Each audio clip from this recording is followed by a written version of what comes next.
The attires that we are going to showcase tonight are not mere garments. They carry stories, heritage, and the very essence of Mizo identity. First, we have Lusay, a kind of fillet that the Lusay man binds on his head is called a diergil. It is decorated with a sumpu, a kind of trophy for decorated and prominent men in the society. The one that he puts on is called lalgua, jeans clothing, and he also puts on a puan called puan shik. The same woman puts on her head is called a toilikun, which represents her high status in the society. The garment she wears is called a korte, and she puts on a puan laisen over her shoulder. The puan that she wraps around her waist is called a puante, and she wears 3 different kinds of necklaces called trinha, chival, and chifen, which corresponds to a symbol of a prominent status in the society. Next, we have Tadao. The Tadao man puts a kind of fillet around his head called a bongbong, which is decorated with vapualzang. That is only meant for men of his status in the society. He wears a pasal saipikuk and puts a kangdang puan around his shoulder. Tadao woman wears a lumtang on her head, which is a part of decoration for women. She wears a kamtang and wraps a bongbong on her chest. She wears a numay saipikuk around her shoulder and puts on a special bangles on her head called ha and chow. She also wears 3 types of necklaces called saipikuk, kibong, and kien, which represents her high status.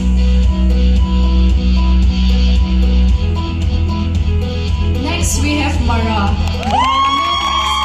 Around his head and wears a necklace called chisa.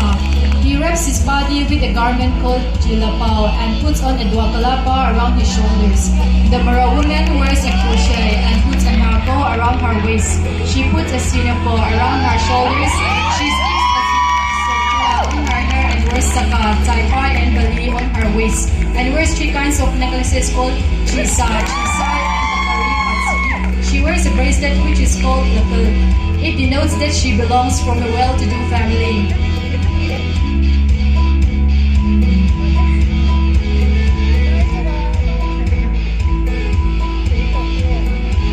Next, we have Paide.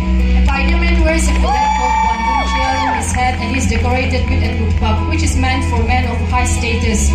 He wears a Bandung sambul puansil around his shoulder and wraps a Bandung puanten around his waist and wears a necklace called kiba. A Paide woman wears a headgear called luku, signifying her high status.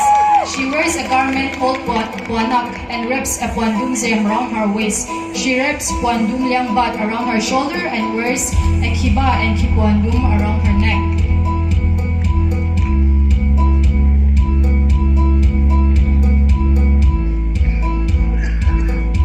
Next, we have Mar. The Mar man wears a fillet called which is decorated with tonlairang, representing his chieftainship. He wears a tangsupun around his shoulder.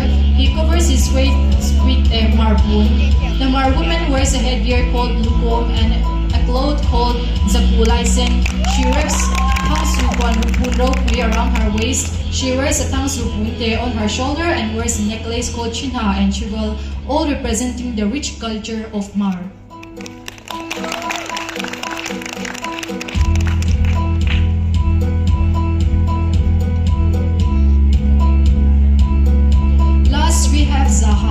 The Zahao man wears a black robe around his head and wears a necklace called chichiel, which showcases his prominent status. He wears a diarang around his shoulders. The Zahao woman wears a garment called kortedum and wraps a hichel around her waist and puts on a demrang puan around her shoulders. She wears a loka and kimte on her waist and puts on a special bracelet called faudon and faupi. She also wears a necklace called chisep and chival, which